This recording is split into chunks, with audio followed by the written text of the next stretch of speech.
Secure the bag. Don't even blink, make them off the plank. Okay, light them up, let's make them sing. Fire the cannons, fire the cannons, fire the cannons. On Bucs, yeah, we on. Fire the cannons, fire the cannons, fire the cannons. The whole field's our red zone. Let me give you 55 reasons why this is our season. Palm trees breezing, opposing teams bleeding. All right, welcome back to Buck What You Heard. My name is Gene. You can reach me at Buck What You Heard. You follow me, I will follow you back. It has been a while, but there hasn't been a whole lot going on. Now there's a little something going on, little something, just a little bit. Just a little bit. Just a little bit. And tonight I am joined by my special guest, Evan Winter.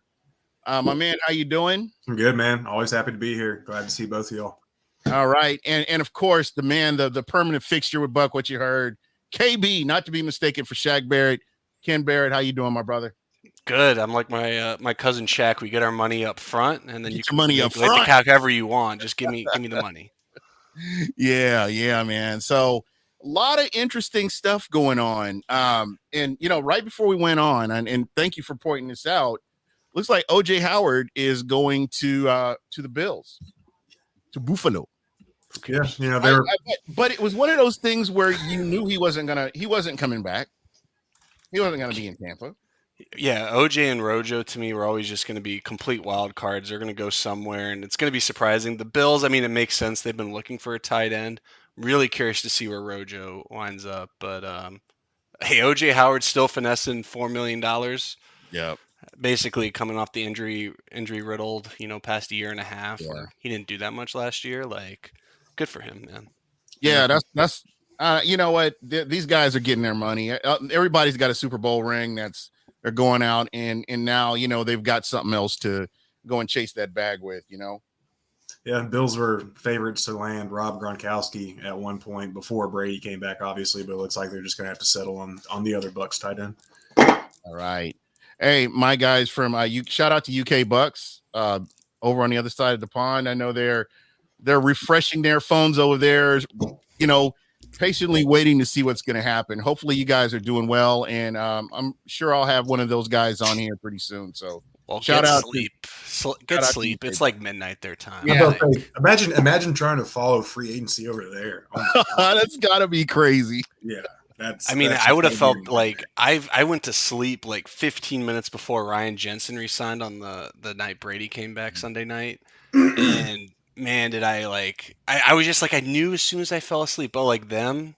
I mean, you got to be up to like 4 or 5 a.m. if you want to get that up to date. And then you just set your alerts, I'm guessing, hopefully, but in November, I will be over there hanging out with those guys, and who knows? Are you going to Germany? Actually, no, I'm going to England, and then we're going to Paris. So, yeah. Well, aren't you just cool? Yeah. Thanks for the invite, pal. Yeah, for real, man. You better eat some damn fish and I'm chips getting your wedding gift for next year, bro. Oh. Jeez. He's gonna give you a little Eiffel Tower. Yeah, you know what? A t-shirt.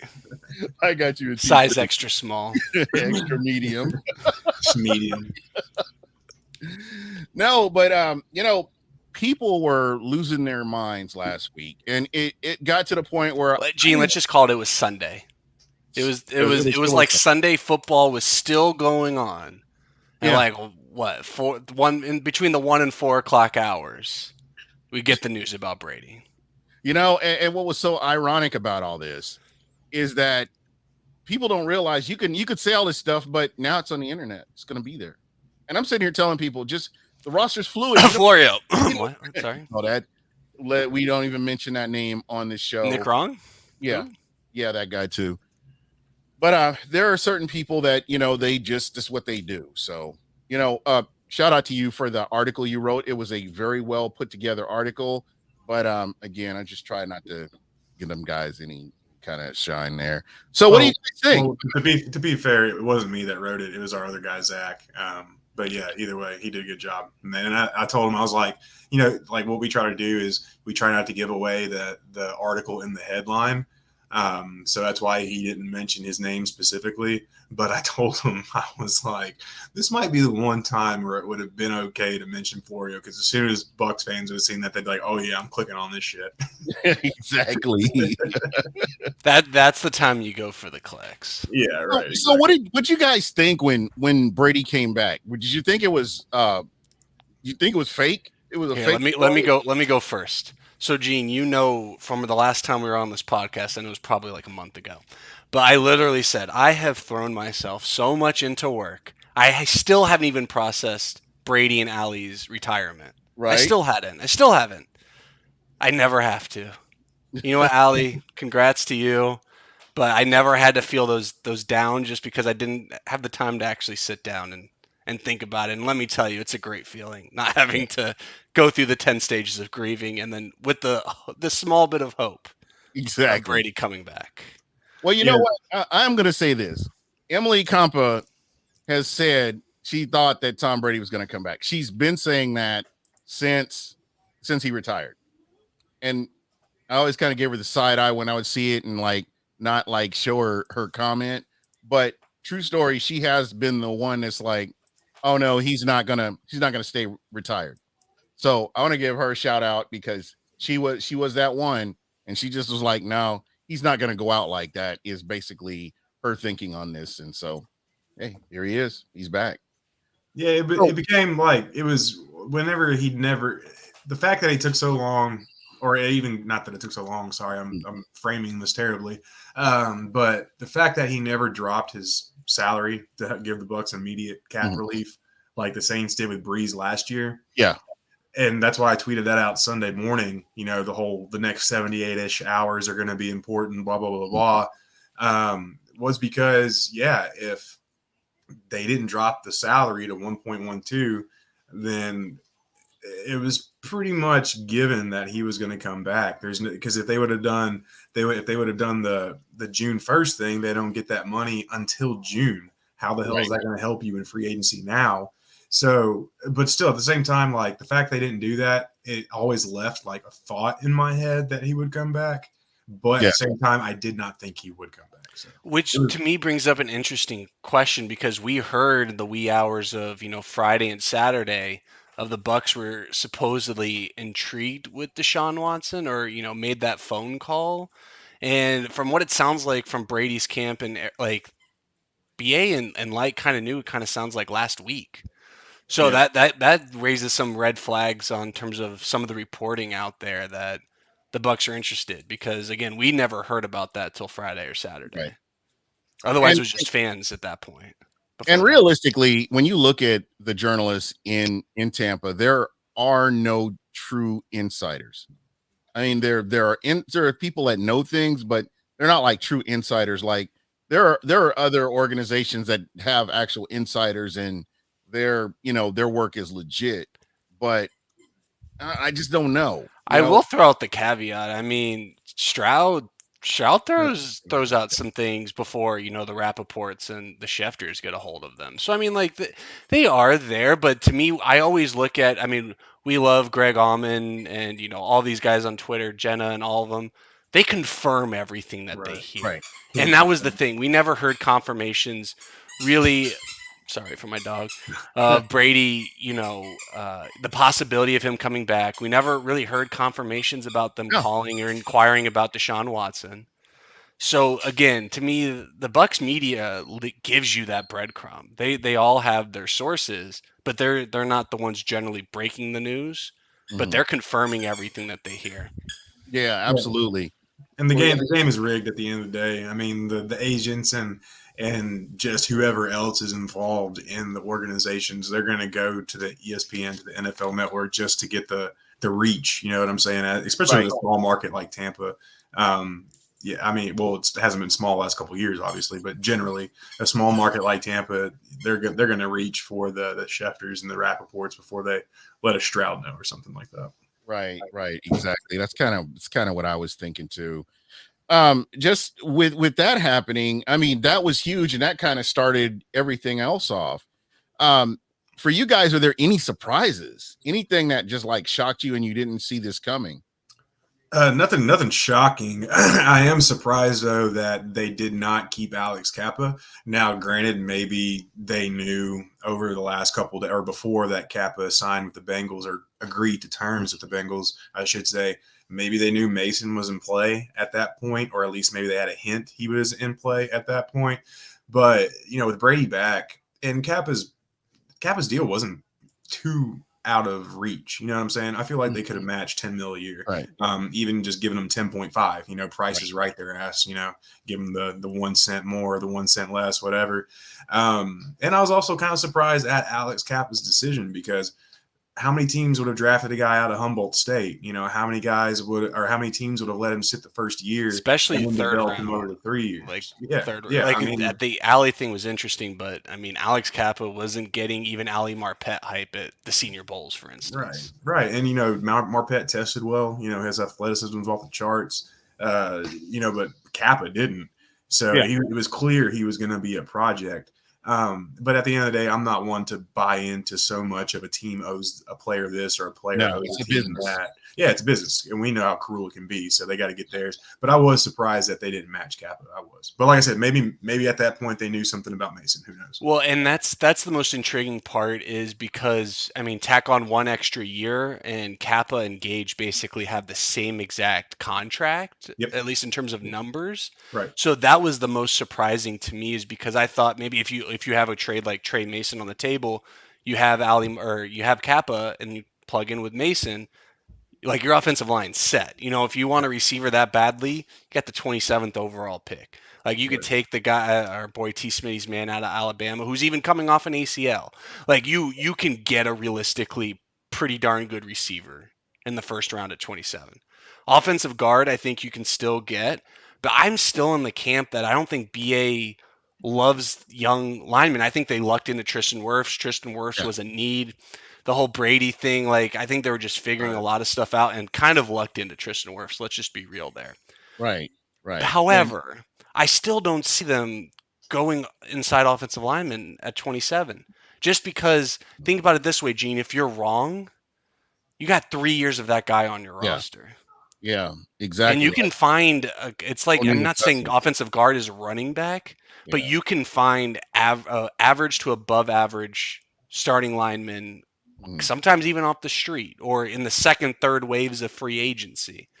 Like, I mean, we remember when Earl Watford came in here. Right. And held down the ship for a couple weeks, Aaron Stinney was no one until the 2020 playoffs. Like, like there's guys you can find. And the thing is, when you've got Tom Brady under center. And I think that's the one thing that you have to keep in mind because he's getting the ball out so fast. And he's a good decision maker and it's doing nothing but fortifying the line, helping the line. And they do well, especially with run blocking. So, but how did we get Trey Mason for a fifth though? It had to been the Patriots were. Well, it's money. In my opinion, they were just trying to clear salary cap space. Like, I think they were maybe 2 or 3 million under the cap before they got rid of him, and now they're like 9. So it was probably basically just a salary cap move. At this point, I'm ready to ship off another 3 or 4 if we can find another lineman from someone. Maybe that's maybe under the rookie contract or something, like someone that comes in or is maybe even a little bit older, has like a year or 2 left, just to plug in at guard. I mean, Mason we got for 2 years. I mean, I think it's going to be good. I think we'll have enough. I think the Bucs will have enough of a rotation that they'll land somebody. They're going to get somebody. Yeah, because I don't think they're going to give it to. I mean, even Stinney and Hainsey in a competition, I don't know if that makes Tom Brady honestly feel happy and safe at night. Well, and also you got to think too, like, so obviously they were training Hainsey at center last year. Right. Ali Marpet was the emergency backup last year. He's not there anymore. So in my opinion, they're sticking Hainsey at center. And that's why I tweeted out, the whole thing about not knowing when these draft picks are going to get on the field, because Hainsey, guess what, has 3 years left on his rookie deal. Ryan Jensen just signed a 3-year deal. Aaron Stinney, if he ends up becoming what they think he is as guard, he's probably going to get extended after this year or re-signed after this year. And then now you got Mason for 2 more years. So, I mean, what the hell are you going to – I mean, when's he going to get on the field? Yeah, exactly. Now, I do think we need to figure out backup tackle. Like, no offense to Oh, for Josh sure. Wells, he played Right. on the basically he had Yeah. a terrible ankle. Yeah. You know, Aaron Donald obviously went haywire, And Von but Miller. Wells should not have been in that game. And I think we just need a swing tackle in general, because I think we're all on board on not throwing Tristan to the left in an emergency situation. Yeah. But I'm also not keen on having Josh come in. I mean, I think second, third round, if there's a tackle there that can play both sides that you can develop, why the hell not? Oh yeah, for sure. And plus, Donovan Smith's only got 2 years left on his deal, I think. So And I and don't he'll think he's be going to get extended for cap either. right, and he'll probably be. I think if I'm right, Almost he 30. was drafted 2015. Let's just say he was 22 then. He should be 30 when his deal's over with, I Right. think. So He's at 28 that, now, so he'll be 30. yeah. So at that point, you got to start making some decisions. So yeah, it wouldn't be a bad idea to take a tackle in third, fourth round, something like that. So I have to ask you guys this then. What do you think of what the front office has done? I mean, just me personally, and I'm going to go first because this whole thing is just annoying to me. These guys watch hundreds of hours of game film, talent evaluators all over the place. You've got one of the biggest coaching staffs in the NFL, and they all work together. Everybody's working. How did what the Bucs say in concert? So everybody's working together. Why can't we all just sit back and watch this and see what happens once you get because we don't even know what they're doing with the draft. I mean, we're still getting our toes into free agency. We don't even know how free agency is going to all shake out at the end of the day. But I can tell you that they're going to have cap room. And, again, to all those people out there worrying about the cap, salary cap is a myth. The NFL salary cap is a myth, period. Evan will tell you how it's not a myth, but it has You makings can of being a manipulate it. myth. Yeah, it's definitely not a myth, because if it was a myth, you could re-sign literally everybody. Like, you would never have to worry about losing people. But it's definitely a soft cap. It's not a hard cap. And it's like what the Saints, like I finally caught on to what the Saints are doing about a month ago. What they do is, and first off, to take a slight step back and kind of give proper context and lay the foundation, guaranteed money at the end of the day is not fully guaranteed. Like, they agents throw that around, the NFL throws that around just to make the players feel better. What they do, if you look at Carlton Davis's contract, he's got a $14.5 million base salary next year. $9 million of that is guaranteed at signing, and then the remainder is guaranteed on the 5th day of the league year next year. So what are his incentives looking like then? Does he have incentives? I don't think he has incentives. I would have to go back and look at that. I think he's got it per game roster bonus maybe, but that's not necessarily. That's also standard too. Right, exactly. So obviously, what a lot of times they'll do is they'll count that money that's guaranteed on the 5th day of the league year as guaranteed. But if you're not on the damn roster, you're not going to get it. So if they release him before then, and that was part of Carson Wentz's thing, was he was owed $15 million by the 5th league year, but that was docked as guaranteed. And also, what they do with guaranteed money is they always include the first year's salary, even though you're not going to cut a player a few months after signing them. Exactly. So might as well include that and say it's guaranteed. So what matters is what's guaranteed at signing. That's what's truly guaranteed. So my grand point about all of this is, like, you see these guys giving out all these deals, all these guarantees, but what the Saints do is they have big roster bonuses, they have big base salaries, that when the time comes, kind of what Light has done with these two deals, is if you're under cap pressure, you can convert those to signing bonuses. That takes immediate cap relief from that year, and then you worry about it later on down the road. And it's just one big cycle. You're kicking the can down the road. Kind of, but not even really that, because you'll still have other players that you can manipulate those big roster bonuses and those big base salaries. So it's just one giant cycle. Like these players, by the time Marshawn Lattimore, Eric McCoy, or not Eric McCoy, they're Ramczyk. By the time their dead money is off the books, the Saints will be converting different salaries to signing bonuses, if that makes sense. Yep, it does. And it works. And that's something that a lot of the league is starting to catch on to now. And I do want to, I've always been envious of Mickey Loomis and the clowns that they've got over there in New Orleans. But to be honest, what Jason Light and his team have done here in Tampa It's been great. is amazing. Yeah. And when you look at them, what we've had to work with over the past decade or so, or more than a decade of ineptness, and you have somebody that comes in, they learn a little bit on the job, but they've got the right people surrounding them, and they're doing an amazing job just based on what we're seeing so far. And I know people are still worried about paying the rookies that we haven't even drafted, the Bucs haven't drafted yet, or how are we going to get through free agency? Trust me, this man has been working on this. I don't think there's anything that's like hit him as a surprise, and I'm pretty sure that he's got contingencies for a lot of this. So, again, shout out to Jason Light and what he's been doing.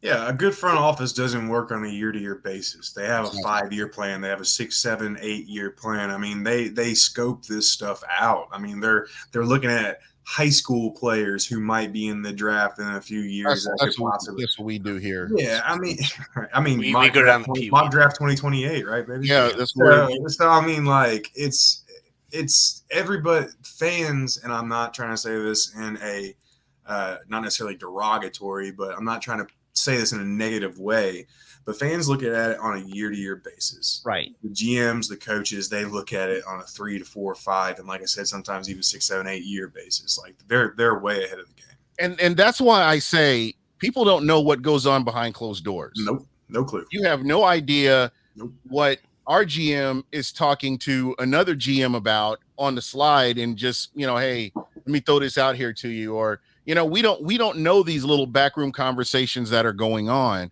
All we know is what is fed to us through the media, or, through a tweet or an agent or something like that. But nobody gets the full body of work because we're not there.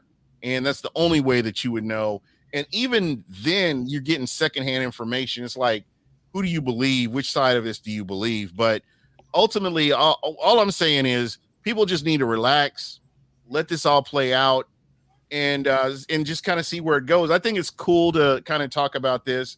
I mean, you've educated me on the cap so far. What does Tampa need to do right now to free up money to get, to fill up some of these holes that they have on this team? The first thing they could do is extend Chris Godwin or sign him to a long-term deal. That would be the quickest and easiest way to free up. That's Gronk, and if you want Lenny back, that's both them right there. Right, and they could easily free up at minimum $15 million in cap space by doing that. And they could also make it to where they're paying Godwin, or not, they're not paying him, but he's making 30 to 40 million in the first year and still only counts as, a $4, $5, $6 million cap hit. Like, that's so easy to do. I'm not trying to say like a kindergartner can do it or something, but in terms of just paying the guy what he deserves, that's what they could do. But when it comes to other players, you got to look at the base salaries and the roster bonuses, what I was talking about earlier, because signing bonuses are already on the books. Like, that's prorated. That's money you can't mess with.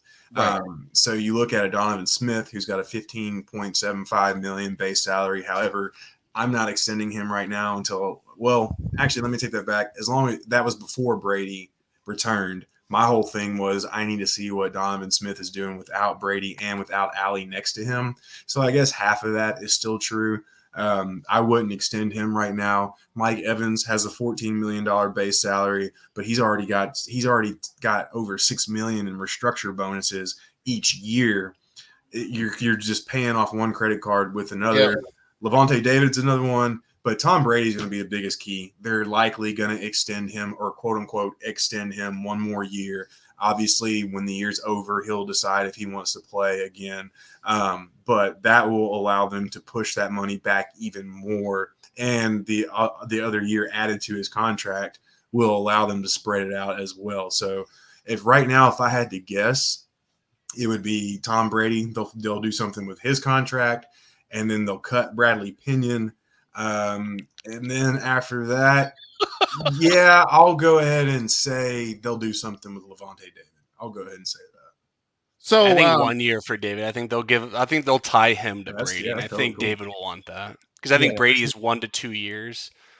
Like So if David doesn't, let's say Brady only plays 1 year, in 2 years Levante could still retire if he didn't want to go through a rebuild. Right, Like right. I think you put that in his court. And y'all know me. I'm as optimistic as they come, even though a lot of people think the complete opposite, which is fine. Twitter's a make believe world, not based everything off Twitter. It's like the cat. But yeah, exactly. It's not reality, but it's reality. Right. Exactly. Perception is reality at the end of the day, or at least most of the time. Twitter's like the NFL salary cap. I like that. I'm with it. But when it comes to Brady right now, you're kidding yourself if you're not placing him in a year-to-year category. I mean, you cannot sit here and seriously say that he is for sure back next year. And it's going to be treated not as a complete Aaron Rodgers scenario in terms of demands and holding out. Brady will never do that. Yeah. But in terms of, hey, am I going to play this year? Am I going to play this year? Am I going to play this year? Then yeah, it's year to year at this point. You're talking about two totally different character people. Yeah, but I'm talking about in terms of process, though. Yeah. But with that, I mean, I think Brady at this point, when did he officially come back? March 11th. I think that's basically his timeline for the rest of his career. If it is an extra year, 2 years, whatever it is, I can't predict when this guy's not going to play. But after each season, the media is going to make this a thing for sure. Like I can honestly, and I'm going to say this right now. I think if Tom Brady were to win a Super Bowl, he would retire. I think he should. And he should. And I think he's done either way. I mean, like I said it last year, back after the episode of whenever he went on the Shop, LeBron James's show, and the whole, you're going to pay that fucking guy, or you're going to choose that that whole thing happened. Like if you go back and watch that, and even then when I watched it back last year, they're all sitting there joking around the opening, and they're all joking about how he's going to be playing 15 years from now and all this other stuff, and he laughs, he takes the joke, but then he goes, no, it's coming to an instant. It's kind of like, and what's the number has said entirely in his career? 45, right? Exactly. And that's what he'll be this year. So yeah. And again, I know it just bothered him so much the way that they lost that playoff game. I know that eats at him. But again, I don't think that's him hating anyone that people, made that out to be. Gene, if I lost that fucking game and I'm talking to you like my friend, I'd be like, that's a fucking terrible call. This, that, the other. Like I'm mad at Todd Bowles for all of 30 seconds in this conversation, Gene. But I love Todd. That's someone's allowed to have that reaction. But he's and that's the thing. He's a competitor. He does not take losing well. And this is the thing in Tampa. How long has it been since we've had somebody that does not take losing well? I mean, you got to go back to like Warren Sapp or somebody like that, where they weren't satisfied with losing. Right. And the one thing though about his decision to retire, that is why I pretty much bought into it. Obviously always left the room or the door open for a possibility. I'm not going to say leave the light on, because I'm not trying to repeat people. You should. But like, just imagine if he did stay retired. The conversation, obviously, after the GOAT and the greatest player to play and all that stuff, it would then shift to, well, just imagine he should have been MVP, led the league in passing touchdowns, passing yards, blah, blah, blah, blah, was still playing an elite level. Just imagine what he could have done. And honestly, that adds to his legacy. Like, if he wouldn't have retired, just imagine how many more records he could have broken, or how further he would have kept them out of reach, or just imagine what the Bucs could have done next. Like, that to me is almost a genius move in itself, because it just adds to the mystique that is Tom Brady. You're literally describing Rocky 5 to me, or Rocky 6, excuse me. What it's like, Rocky Balboa. It's technically like the little spinoff before the Creed thing.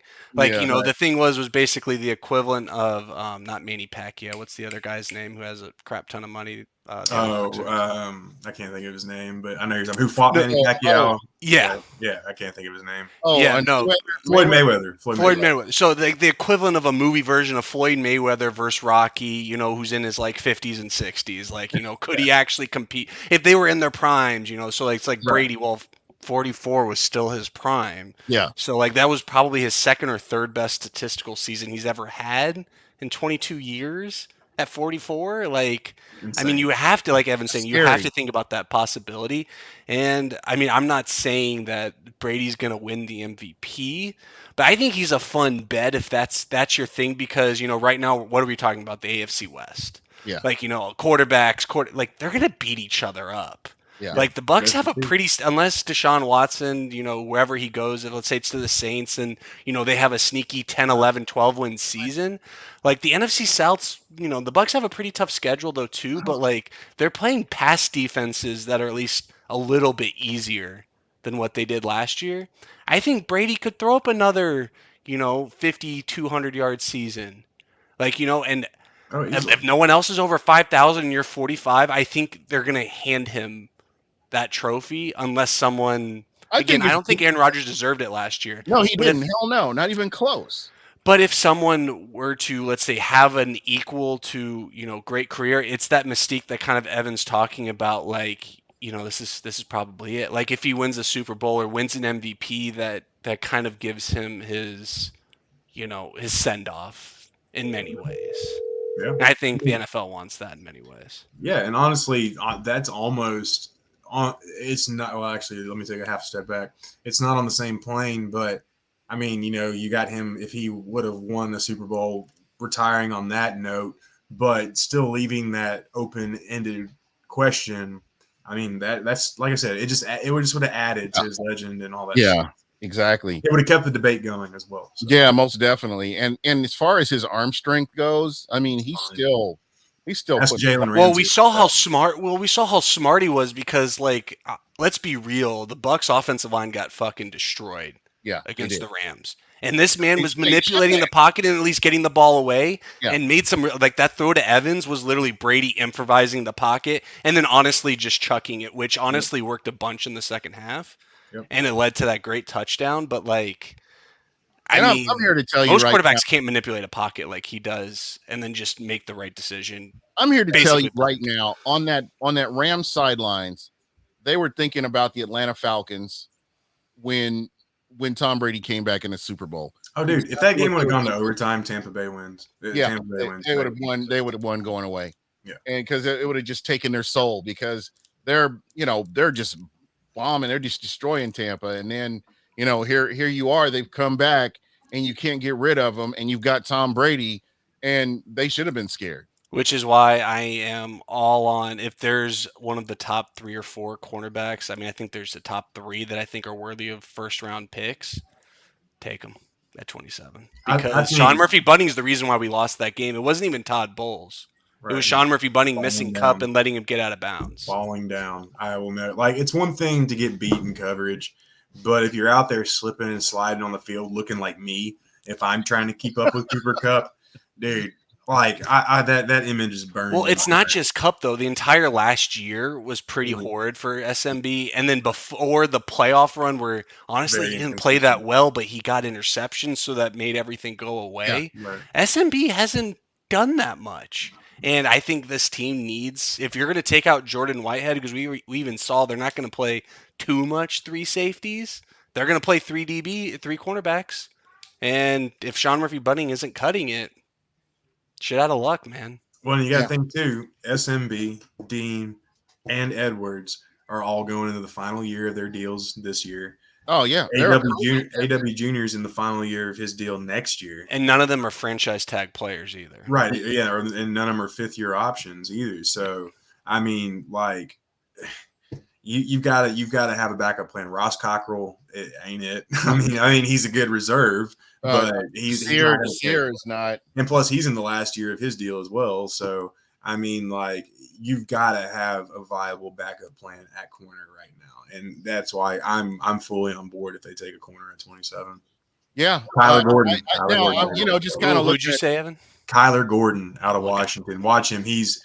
Well, we know they love Washington, so that, and the reason why I like him so much is because he plays both inside and out, just like Sean Murphy Bunting. He's a very good tackler. He's a very good box presence. Could help replace Jordan Whitehead this year, and could allow AW could kind of do those 3 safety sets, even though he wouldn't really be a safety, but he could allow AW Junior to cover the slot, Mike to play deep, and he could play the box. I mean, check him out, and he is an athletic freak. I mean, this dude is unreal. Kyler Gordon, remember that name, because So- if Buck pick him at 27, I'd be totally fine with that. Do you think he'll be there though? That's the Probably. I think it depends probably where not. Sauce goes. Is Sauce a top 10 guy or is he a top 15? If he Well- slides to 15, sometimes like these receivers are going to start adding up. Those defensive ends are going to start, those edge players are going to start adding up. Those, how many quarterbacks go. So Mhm. again, like to me, it's where Sauce Gardner goes determines where those like top 3 guys that kind of I was throwing out there.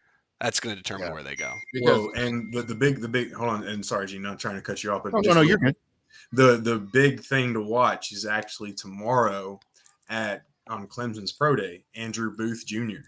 If he participates, I don't know if he is. I think he's going to be in attendance. I don't think he's going to participate.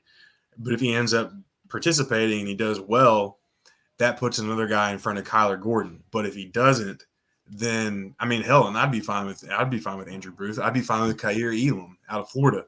But Andrew Booth, Don't get those Florida guys too happy. I know, but dude, Kaiir. I'm still getting over this Trask love. Like, no offense to Kyle Trask, but he was playing against guys the entire preseason last year that never made a roster. No, and it's not anything on Trask, but there's a difference between facing Von Miller and facing the guy who's, no offense, but like bagging groceries. Well, and even then he didn't look good. I mean, the Texans game was the most flashes that we saw, and even then it was few and far between in terms of flashes. So, but like I was saying though, Andrew Booth could be an effect of pushing Gordon back. But if he does, and I would be fine with Andrew Booth too. But that's one thing to watch for tomorrow at Clemson's Pro Day. So next question I have for you guys, and this is kind of in the future, looking towards the future. And you guys, I'm glad you brought this up because you kind of alluded to it. What do you do at quarterback? What is the answer? Blaine 1-year deals, baby, because he's your QB2. I hope they give preseason reps to, Trask on Brady's off days. Mhm. Blaine kind of knows where he is at this point. You have to figure out in a year or two if Trask is ready. And I think that's going against competition. Right. And Blaine could literally start week 4 if Brady has to sit out because of an ankle injury or some shit. And I know kind of what's going to occur. Right. Trask, you literally have no fucking clue. Yeah.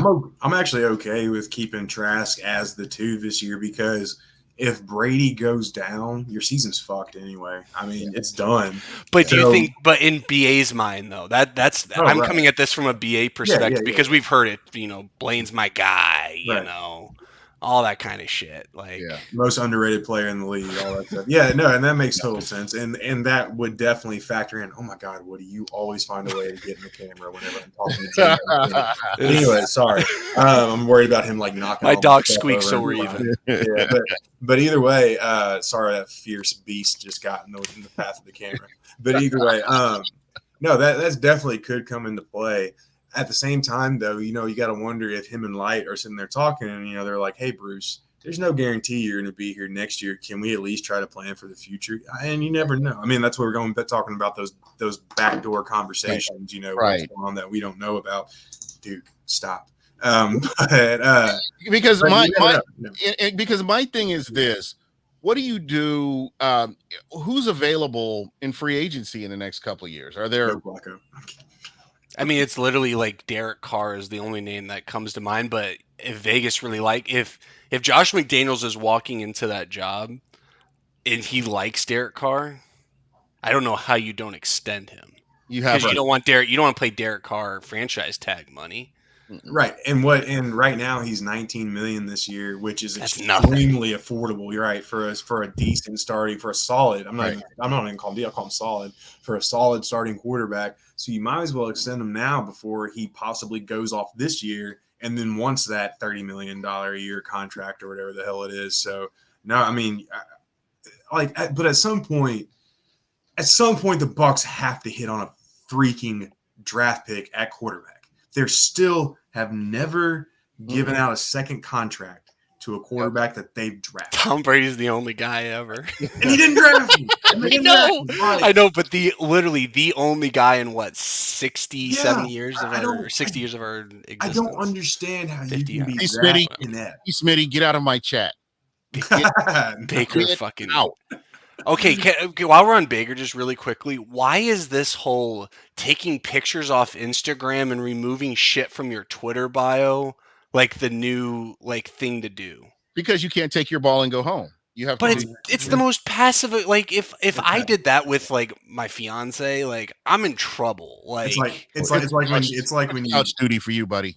it's like back in the day when you lived with roommates and you wake up and you go into the kitchen and before you open the refrigerator door to get the milk out, there's a post-it note.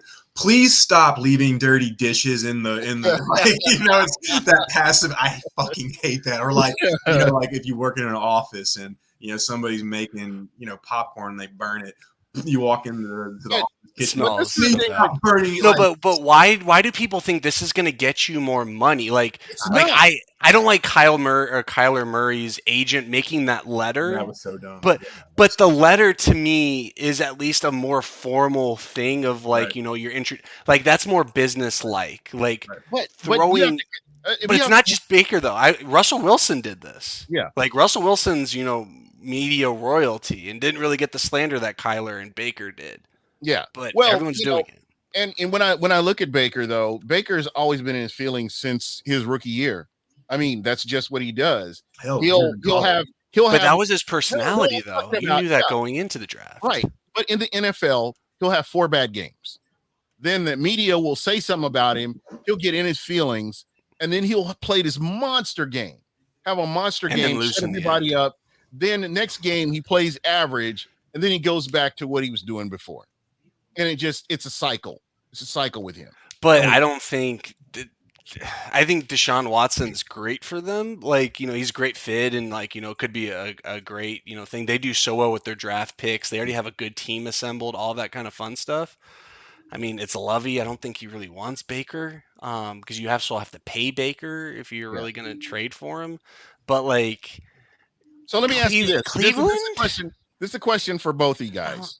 When you think of Baker Mayfield, do you see somebody that can take you to a Super Bowl and win? Bro, I can't even. I don't want the ball in his hand at the end. Go back and watch the Packers game from last year. Watch the Chiefs game is going to be the next one I was going to say. The Packers game last year where he had to have the last minute drive. It was one of the what we were just talking about. I've grown up watching Tampa Bay football my entire life. Yeah. It was one of the worst attempts at a game-winning / comeback drive that I have ever seen in my life. Look at my tweets from the months of September to December, where I'm literally quote tweeting everyone who, when Baker has the ball at the end of the game, is this Baker Mayfield finally, making that step? And I go, no. And then next thing you know, a minute later, there's a pick. Interception. A bad, decision on 3rd or 4th down that ends the game. And poor ball placement with someone wide open.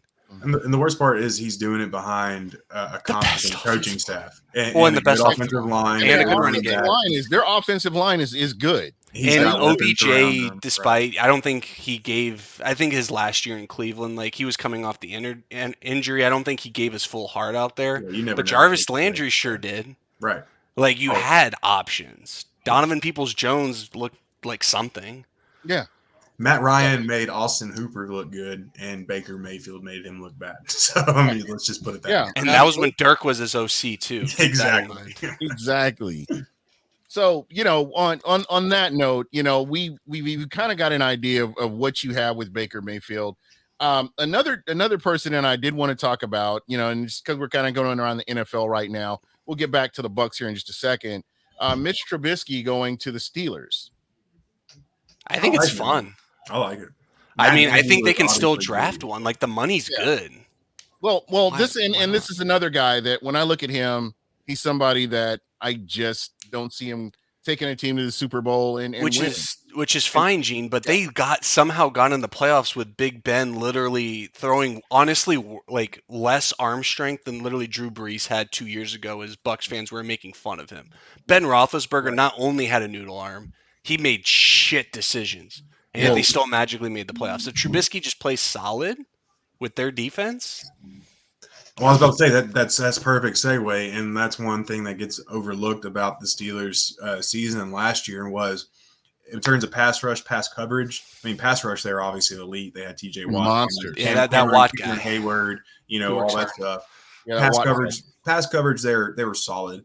But where they struggled was run defense. I mean, they allowed a league worst 5 yards per carry last year. However, that was because Tyson Alu and Stephon Tuitt both went down with injuries. Well, guess what? Both of those guys are back. They just signed Miles Jack. If Devin Bush somehow, or if he just takes a step, not even a giant leap, just a step. And then so that should round back into shape next year. And they're going to be a playoff team. All it's going to take from them is just for Trubisky to have solid play. And based off of how his contract's set up, I think it's only like $15 million guaranteed, but it's like worth up to like $30 million in incentives or something like that. They're going to give him every chance to be the starter. And Matt Nagy is ass. I mean, I've been saying that for like 3 years now, man. They put him with Mahomes. He is like, he's Mahomes' OC or quarterback coach now. Yeah, but like it's like the 2018 Chicago game. Like, we all remember the Trubisky that was MVP status. That made Trubisky literally an MVP front runner for the 2019 season. That was the first NFL game. But that's what he's kind of been living off, that kind of clout, because he hasn't had that many games like that. Right, but the key, the most ironic part about that game, and that was the first game I ever covered in person, and doing this now. And what an intro to covering games in person, right? But either way, I remember reading up until that game that Trubisky was struggling, and Matt Nagy sat him down that week and was like, "Hey, let's work on what you're good at," and that's what good coaches do. Right. But apparently something just fell apart since then, and Nagy is one of the worst play callers I've ever seen in my life.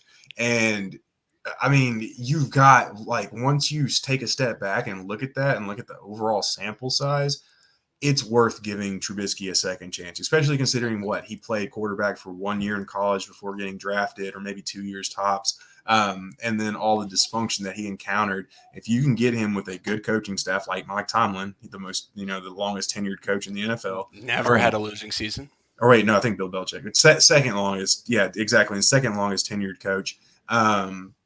I mean, like, there's definitely a chance for Trubisky to have success this year. Yeah, absolutely. Well, guys, I promised I was going to open up the phones. We will continue talking here. And while we're waiting to get somebody on, because I do want to try to give away one of these Smack Apparel T-shirts. The new one. I don't know if you guys have seen the new one. Thank you, Giselle. Amazing. Amazing. Hey, no, did you? That's the most liked post I've ever had on Twitter, y'all. I got like 3,000 likes from posting. What was it? The Sparkman Worf put a thing as like, Giselle, please, one more year. Oh my God! And I just I never thought that would be a thing, but literally, so many people that were Spanish were liking and commenting on that. Yeah, like from Central America, because they just love Giselle. Exactly. Because they followed probably Tom Brady because of Giselle. There you go. So, guys, what do you think about the running back situation? And that's another one that we haven't really gotten a chance to talk about. I know we're looking at Leonard Fournette possibly returning. Can he handle the whole load though? I think he can. To me, it just comes down to the money. I hope they give him maybe like $5 million with some incentive money. Like give him something to earn that maybe can get taken off of next year's cap or whatever. Mm-hmm. Like give him enough to eat at night, but give him something to chew for, because I think rounds 3, 4, you're gonna get another running back. Yeah, I think it's a realistic possibility. Well, and here's the key thing too: is he improved so much in terms of pass blocking last year. He knows the offense. Yeah, and he was a 3-down back last year. His vision too, just I mean, so you've got, in terms of giving Brady weapons, in terms of giving him continuity, and in terms of just making sure that nobody just blows him up on a sack, Fournette is easily the best option. And Ken, I love your mindset when it comes to his contract, because the ceiling for me is about $7 million. I would really be happy with $6 million, but you could easily make that up in terms of incentives. And then you just don't find a 3-down back like that in the NFL anymore. And one of the things I wrote about today about him was there's also another advantage is, so Keyshawn right now is on the books for 1.3, a little bit under, but we're just going to round it up to 1.3. Giovanni last year signed for the veteran salary benefit, which he got paid he got paid the minimum, which was 1.2, but he only counted 1.075 against the cap. If you bring him back and you have Keyshawn, you're only at, I think, like $2.4 million. Then if you can minimize Fournette's cap hit to where it's $4 to $5 million this year, you're only paying $6 to $7 million at the running back spot.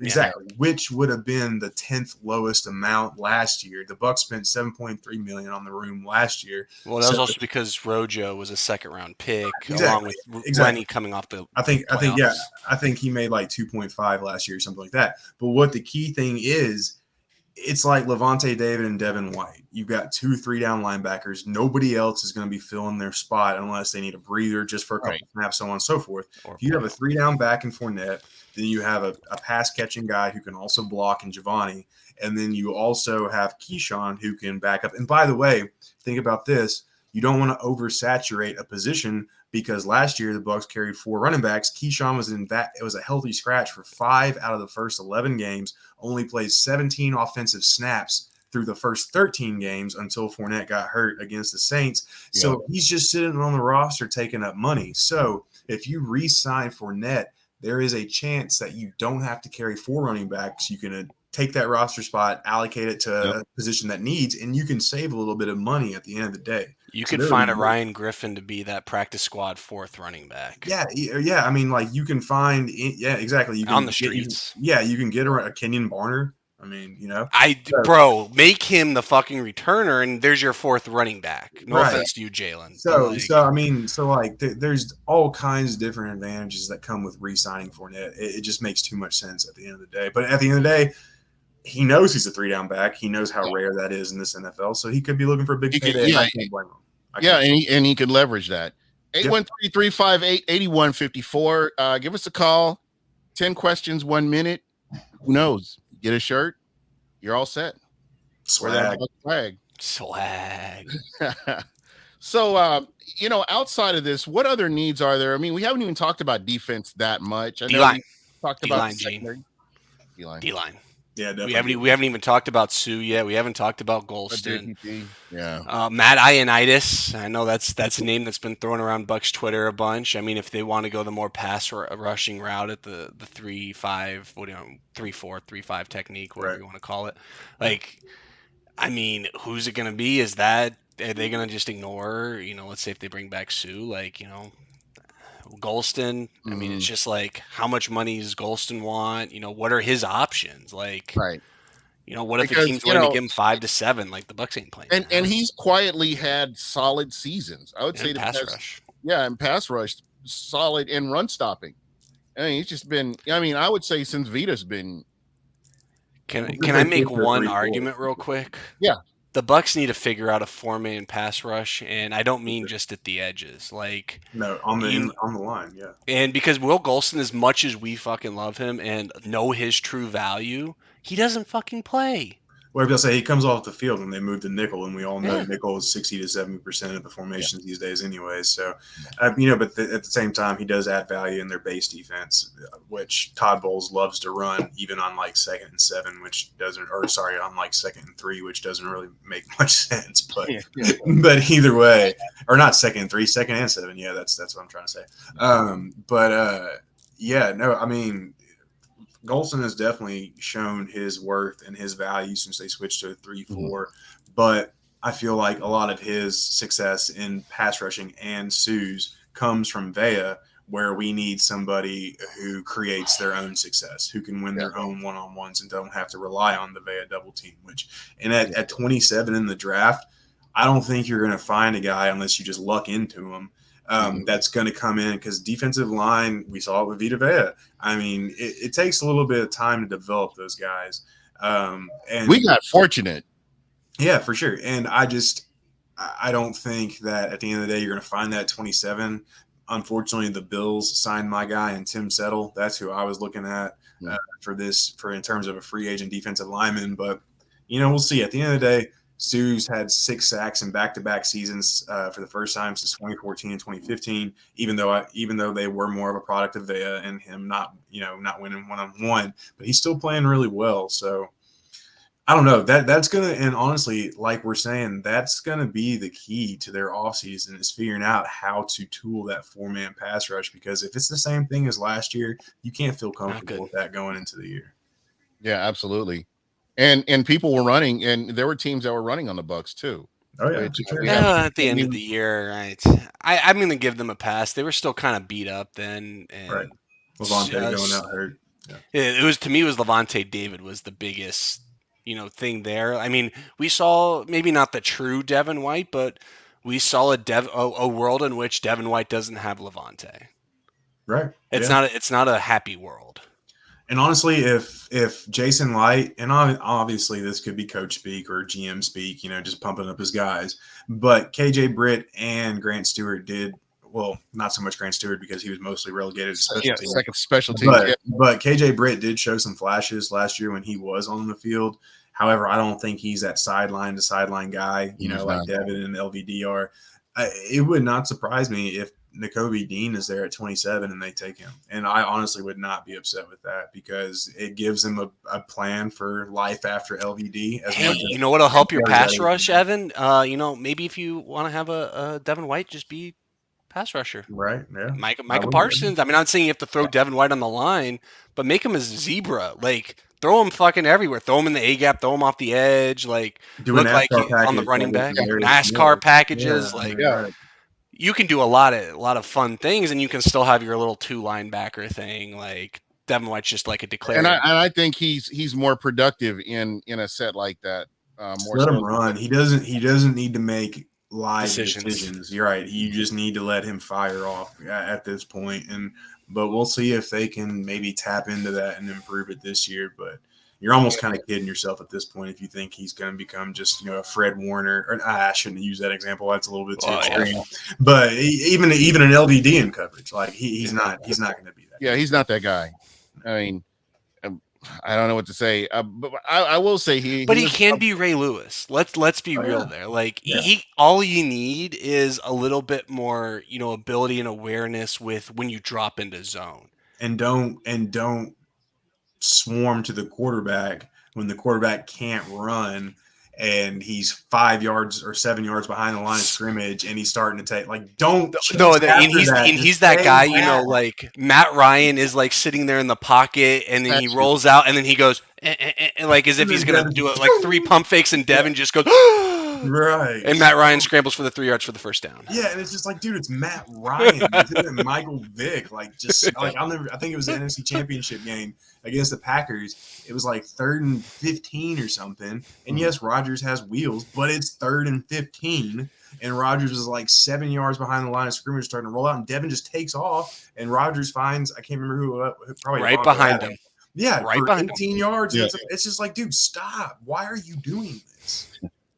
Yeah, so, he might have his light bulb moment because he did in the playoffs. I know we talked about the game against the Packers, but I mean, we know Devin White, if he figures things out mentally, he finds the ball, which for a linebacker with his attributes is just rare. Yeah. And I will say this, I felt like he was a little bit lost with Levante out of the game. And I mean, it was against the Jets, man. Yeah, that's not even going against the Shanahans or the Saints. Yeah. And again, I think he'll be just fine. Personally, I think he'll be just fine. He'll have to show improvement over last. The only thing that scares me is the number 100 because he's already even discussed it. He wants to be $100 million player. Yeah, he's definitely that scares me. Yeah, he's not that right. Yeah. All right. 813-358-8154. Opportunity to win a Smack Apparel t-shirt. We've got a few more minutes left here. I do want to go around again. What moves do you see the Bucs making, next? I mean, what is the next big, because you've checked off some of the major pieces. What is the next move that you think the Bucs can make realistically in free agency? To me, it's going to be Lenny and Gronk.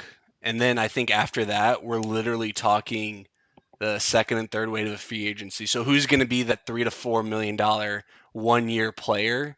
Like, I'm not going to say is going to come in and be what Shaq Barrett was on that $4 million deal, but who are they going to take that risk on?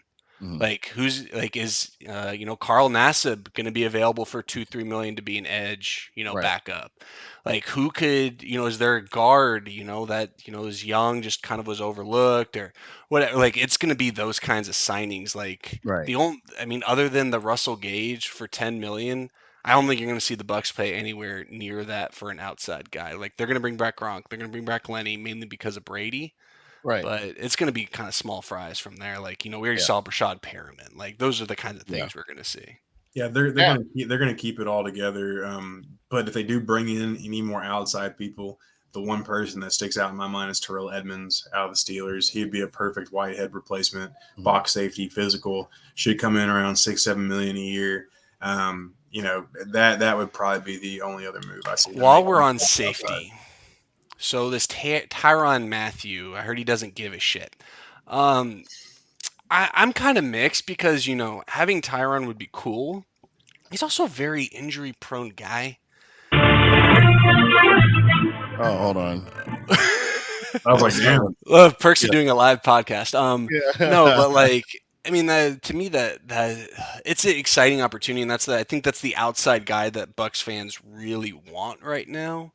I just don't like Mike Edwards when he's on the field. I mean, granted, he's had a couple gaffes in there, but he's more than made up for it two, threefold with his turnovers. Like, if you want to take Mike Edwards off the field, I think maybe a Terrell Edmonds or someone who can be that box safety if there's an injury. I think if the Bucs go to more of a too high look, I think it's the modern NFL now, boys.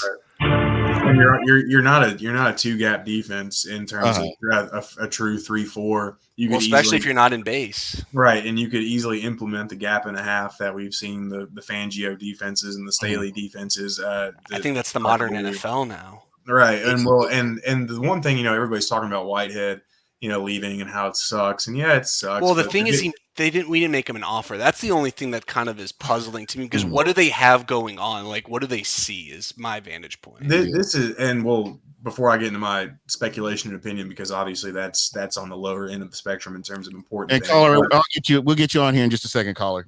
But real quick, I think I'll finish up real quick. I think them not re-signing Whitfield. God, holy crap, Whitehead. I feel like them not re-signing him shows the confidence that they have in A.W. Jr. and Mike Edwards, but also as well, I don't think Jordan Whitehead was ever going to give them the time of day. If you look at some of the stuff he says on social media and just how he always feels so disrespected, even though he was a 4th-round pick, yet he was a starter since his rookie year in the NFL. I don't think he was going to give the Bucs the time of day to begin with, and I think they knew that. Yeah. And again, I think 2020 was the only full season he played without injury. So best abilities. And then he got hurt in the playoffs. So best abilities availability. So there's that. Caller, you're on with us. What's going on? Hey, what's going on, gentlemen? Y'all know who it is. Ever's mortal enemy. I got a lot of enemies, so you got to be a little bit more clear than that. Smitty, what's happening? No, I'm just messing with you, man. I knew. And I know, man. I love you guys, man. All I ever tell Evan is never let facts get in the way of a good hot take.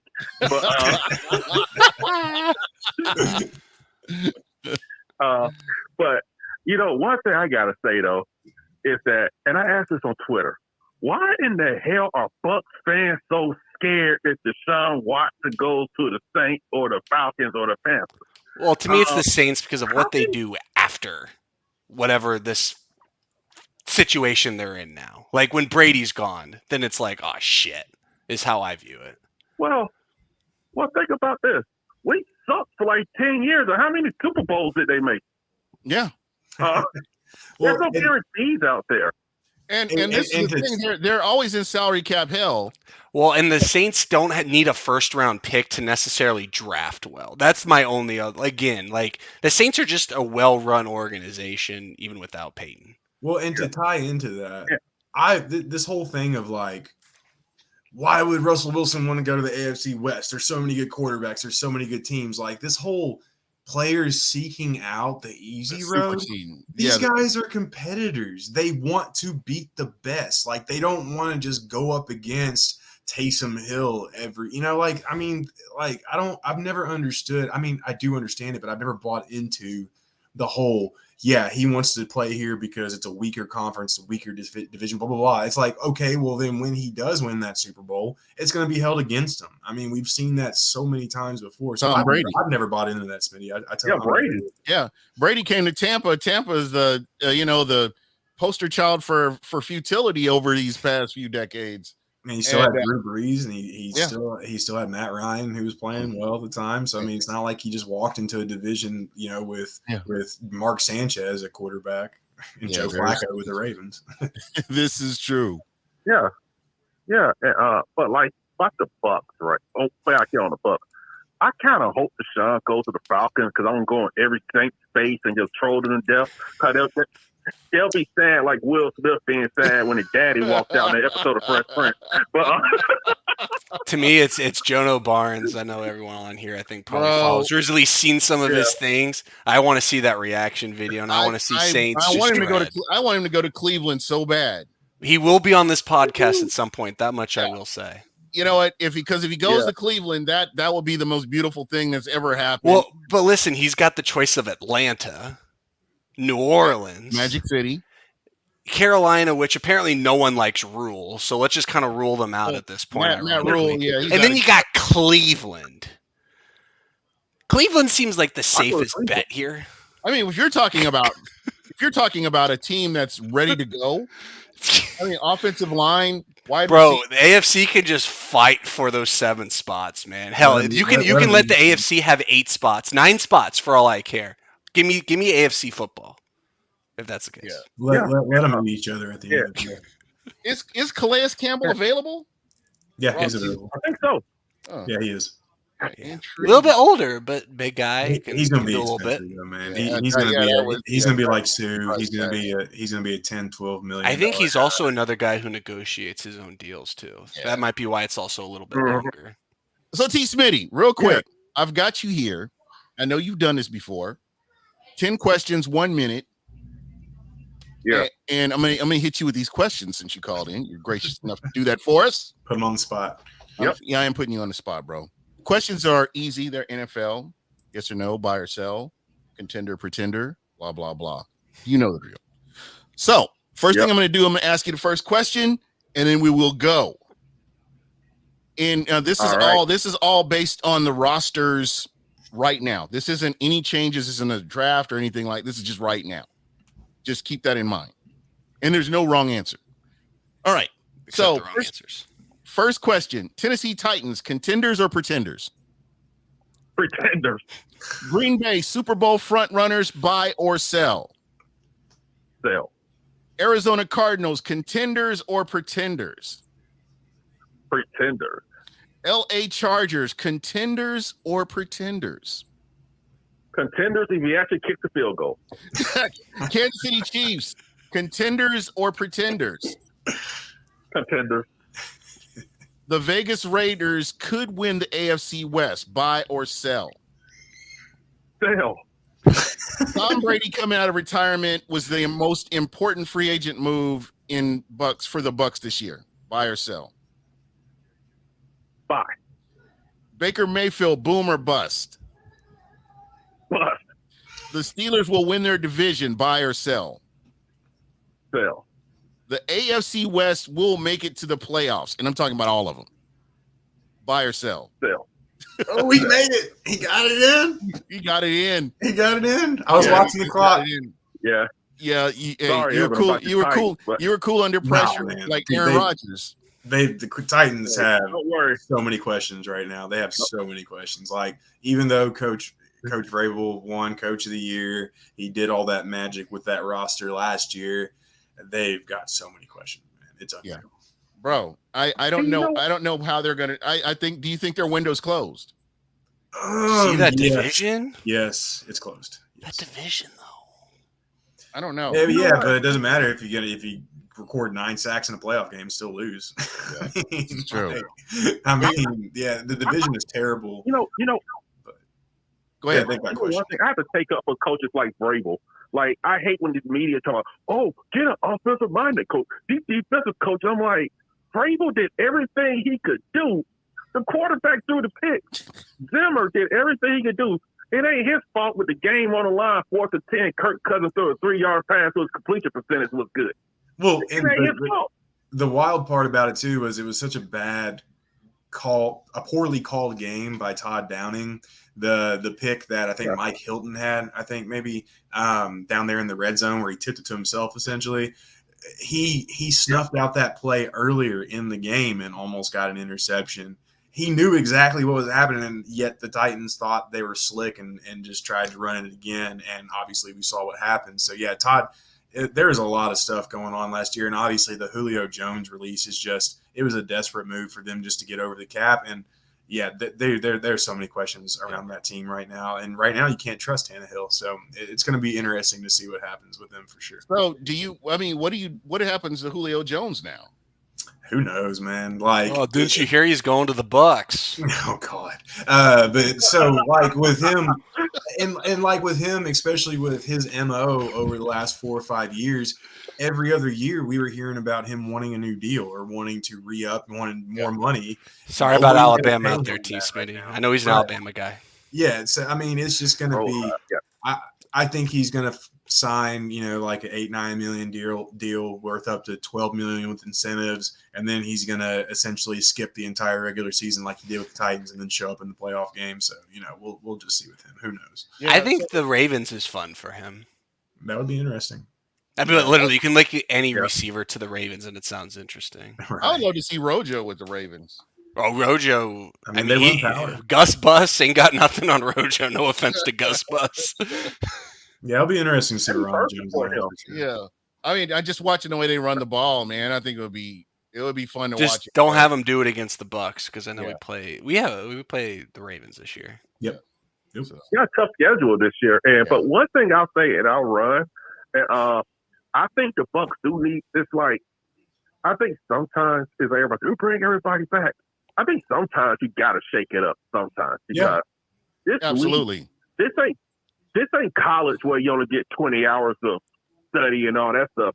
These guys sun up and sun down, breaking you down, and they know if you twitch your finger some way that they know where you're going. Right. And so I just think like Will Golson, hey, 10-year great guy, busted his butt. Maybe we should look elsewhere. I'm just thinking stuff like that, and I just think that they do need, like, I would go receiver in the draft, get someone like KB was talking about Jameson Williams from Alabama. But not only he's fast, he could take a slant or a screen to the house because he's more physical than like a Scotty Miller. And he could sit him for that year with the ACL because you can never have too many receivers. Mm-hmm. You can never have too many corners. Yeah, what happens if Godwin or Mike go down, heaven forbid, in the middle of the year? Yeah, we've already seen it. Mike's getting older. I don't know if he turns 30 this year or not, but you never know what may happen. Because Mike's been having some hamstring issues the past couple years. He's always had them, though. That's been his whole career, though. I mean, Mike is 28. Yeah. He'll be 29 in August. Yeah. But they got Gage. So I mean, I think Emily was talking about. I'm excited to see what Gage does with Tom Gage Brady. was getting number 1 corners last year. Like, I mean, Kyle Pitts was not really used, but even he was used a little bit more, tight end slot, like, Y kind of stuff. Like, and then Cordell Patterson played running back. No one's lining up across from Cordell Patterson. Well, and honestly, I think Gage did pretty well. And honestly, too, before we know the details of Gage's contract, but most likely he's going to have a small cap hit this year. And it's going to jump probably at least by, 100, 200% next year. So, like, let's say hypothetically it's a $4 million cap hit this year. It's probably going to be about 7 or 8 next year, and then probably going to even balloon to about 10 or 12 the following year. That at the same time, though, you got to think Chris Godwin might not be on this roster next year. He's an inside guy and an outside guy, just like Chris Godwin. So that might potentially help bring in that fresh blood, replace it. But no, I agree. And with your assessment that, you might need to shake things up at a couple positions. And Jason Light even talked about it at the combine. He said, we need fresh blood. Like every now and then it's okay to inject it. But at the same time, you got to look at the history of the coaching staff. As good as much as they do develop younger players, they don't like them to be on the field. I mean, like, it's just that like them taking Kappa and making him a full-fledged starter in 2019, just going off the top of my head, outside of Devin White, I'm talking about outside of first-round picks. Right. Well, Well, Kappa didn't play his first year, if I remember correctly. He played like 40 snaps. Like, it wasn't anything, or maybe like 75 snaps. They essentially redshirted him his 2018 season. Right. But the fact that they took him and just made him a full-fledged starter without much of a sample size to this day still surprises me, because they don't really do that with their younger guys. Which is true. However, the only caveat I'd throw out there was, granted, we had DeMar Dotson at the time. He was the only new guy. So there were 4 veterans around him. And we saw BA in Arizona with David Johnson. We kind of even saw him with Rojo, his first year here, before Lenny came in. Then it kind of became the Lenny show. But, yeah, I mean, you're right. BA doesn't want to throw these guys out there. Tristan Wirfs, again, I think that was just shot in the dark for everyone. It just was a fucking home run, grand slam, walk-off home run. You can't do any better than that. But I think that's also luck. Right. And if you're not playing your first-round picks, unless they're like JTS last year, which you had 2, starters who command a lot of time and a lot of snaps and all that stuff. If you're not playing them, then that's just, in my opinion, that's coaching malpractice. Unless it's Ryan Leaf showing up camp and they're just like, "Oh God, what did I do with the pig?"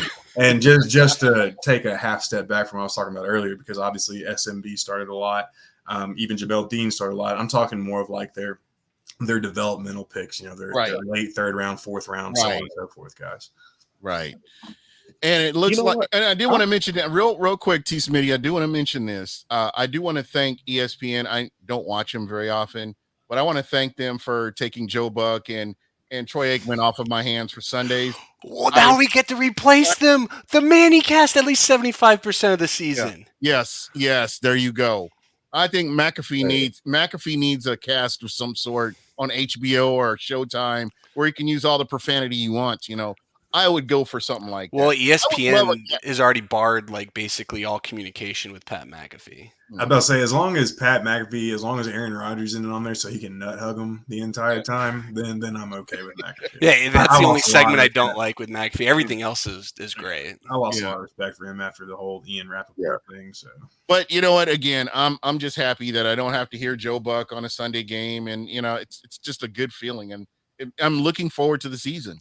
Well, to me, it's like you get the influx of new talent, which it just feels like 21 years on Fox, it was Joe Buck and Troy Aikman.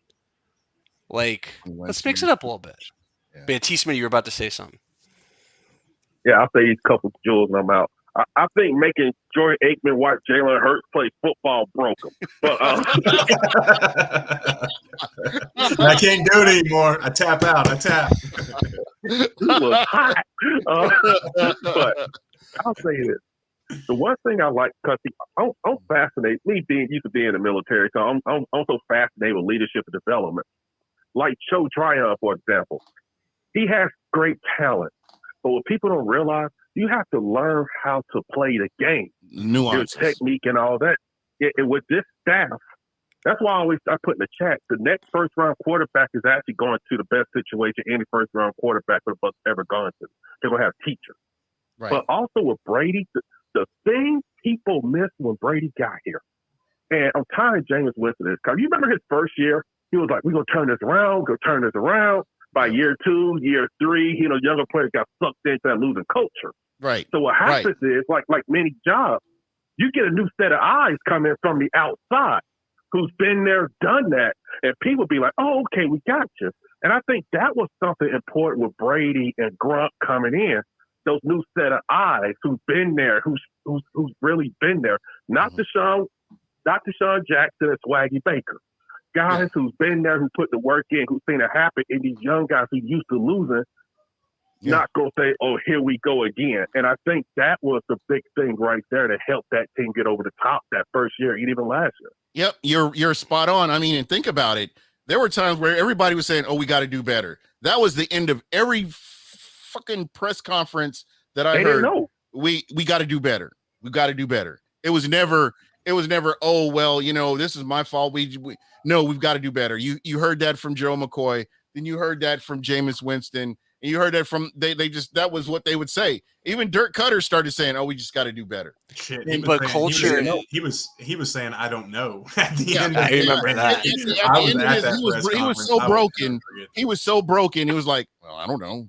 I don't know what am well, I I gonna mean, do? we're talking about culture right now. I mean, we experience it in our work lives too. I mean, we all know, like, for instance, like if you have like a boss, if you don't like them, you're not going to look at that person to be like a mentor, learn their habits, what do we talk about with like Rondé Barber when he came in?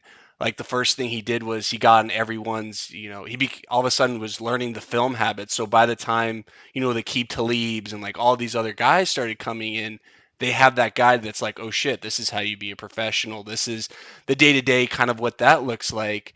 But like part of that is what we're talking about, winning and losing. If all these coaches, all these organizations are talking about culture, and some of it, a lot of it is like, just talking. Yeah, It is talk. You literally have to come in, and there has to be a way to do things right or wrong.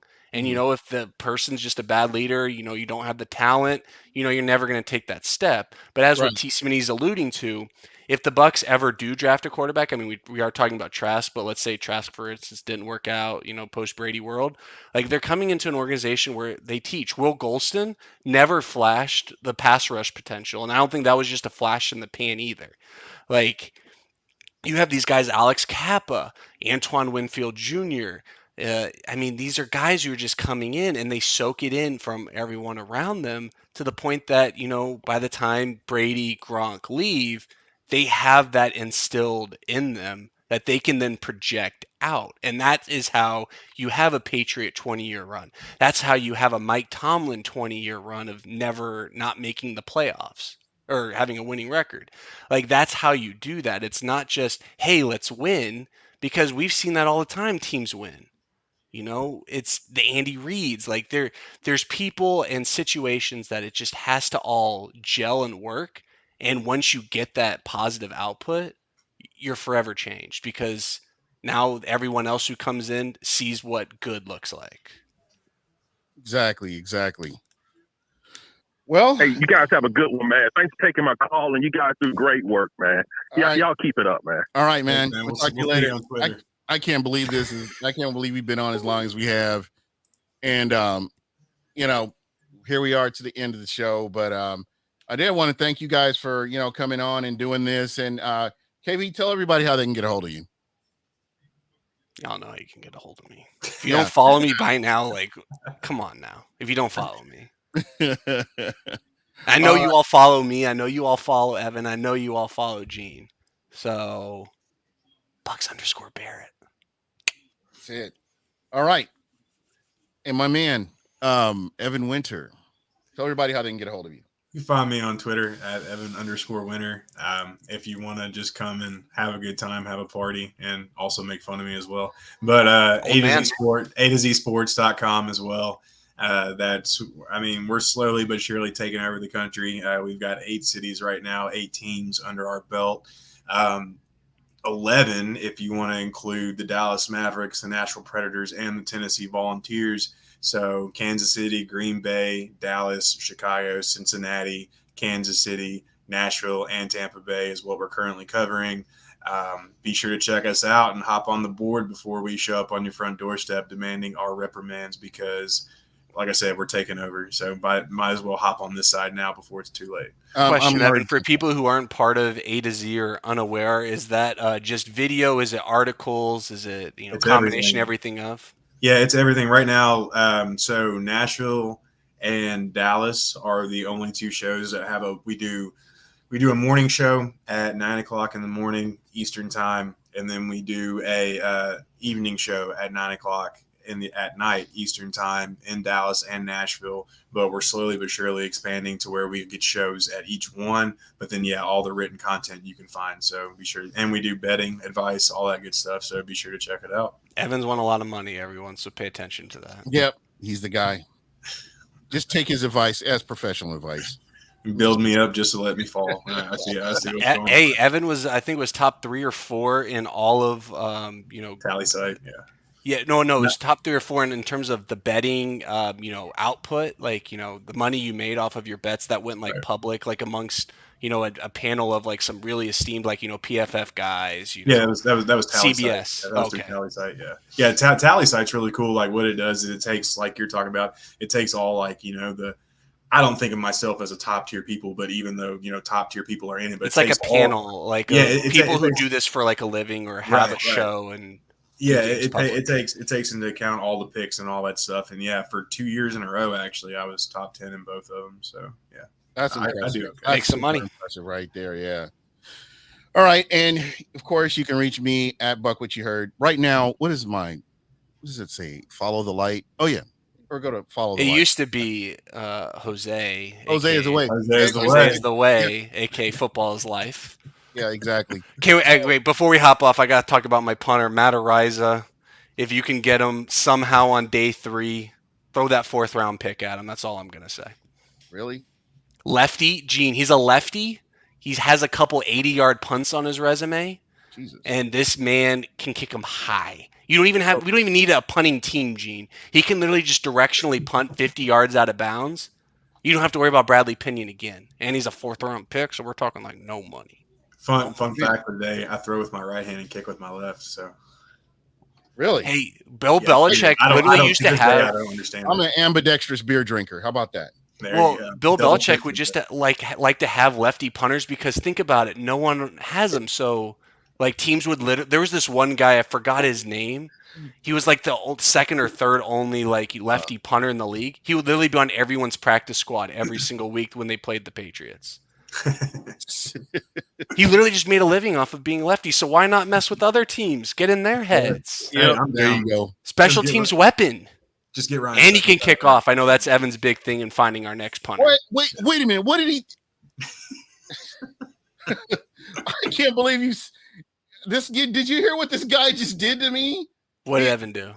No, he said Ryan Suckup. He said get rid of Ryan Suckup real quietly. I mean, Well, what do you think Jose the way it was meant to be, Gene? And just put it this way: if Suckup's gone, then Borgales can take over, or Borgales, sorry, can take over both kickoffs and field goal, and then we can sign Johnny Hicker. So let's fucking do it, man. It's gonna happen. I think our special teams will be improved this year. So I hope so.